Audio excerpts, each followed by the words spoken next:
You're on 1017 The Truth. How are you today? I'm doing well. Thank you for asking. What's on your mind, Sierra? Yeah, so I was tapping in. I wanted to chime in because I did hear you talking about the educational system and how we're trying to bridge the gap for reading in the Milwaukee County area. And I've been born and raised in Milwaukee County. This is my home, and I currently live in New Berlin. So I have a 6-year-old and a 12-year-old. And I was just thinking this morning when I was listening to your radio station that you are completely right with everything that you were saying as far as the kids. Because like my son, for instance, he went to the school in Milwaukee.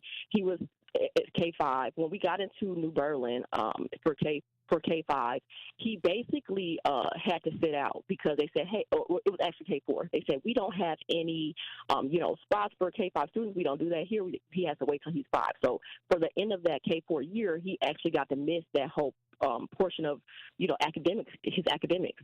And when he got into the K-5 grade level, they accepted him into the school in New Berlin. And when he did so, his test scores were about, I want to say he was ranking in about the 8th percentile.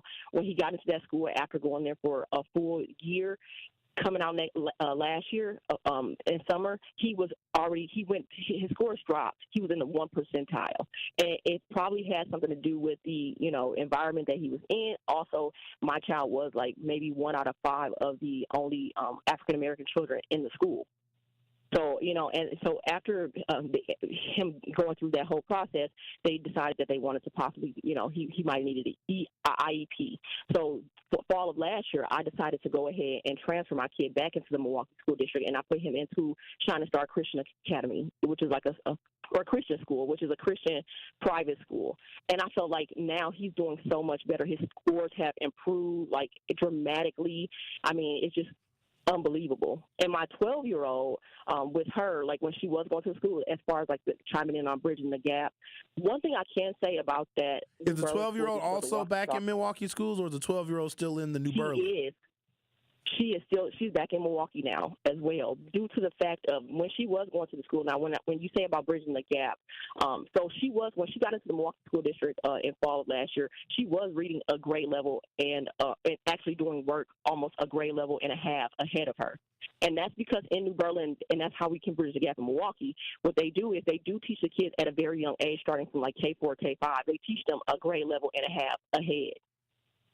And that's why when they come into the school, like how she came into Milwaukee School District, she kind of like was already a grade level and a half ahead.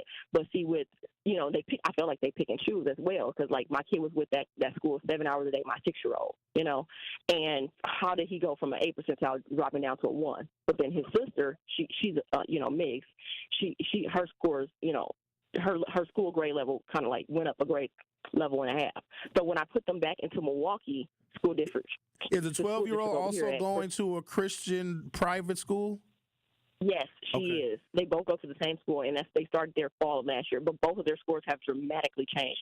My son, his scores have went completely up. He went out of that school not even knowing how to read or anything. You know what I mean? Now he's at this Christian private school in Milwaukee, and they're working with him one-on-one. He has a title teacher. I mean, it's amazing.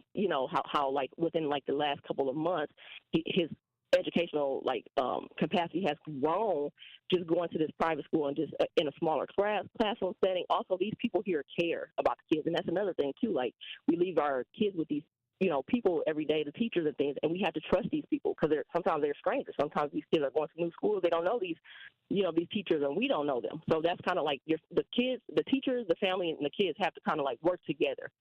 Because, like, teachers are like family, you know what I mean? There's a glaring and, difference, though, Sierra, and I'm glad that you were able to find a school in which your children can excel and you can be much more proud of their academic progress. But do you know that there are people in this town and in this state that want to make the option that you exercise illegal? Because you're probably sending your children these private Christian schools. I'd imagine most of the staff are probably diverse or African American. Those are called voucher schools. They want to make that illegal.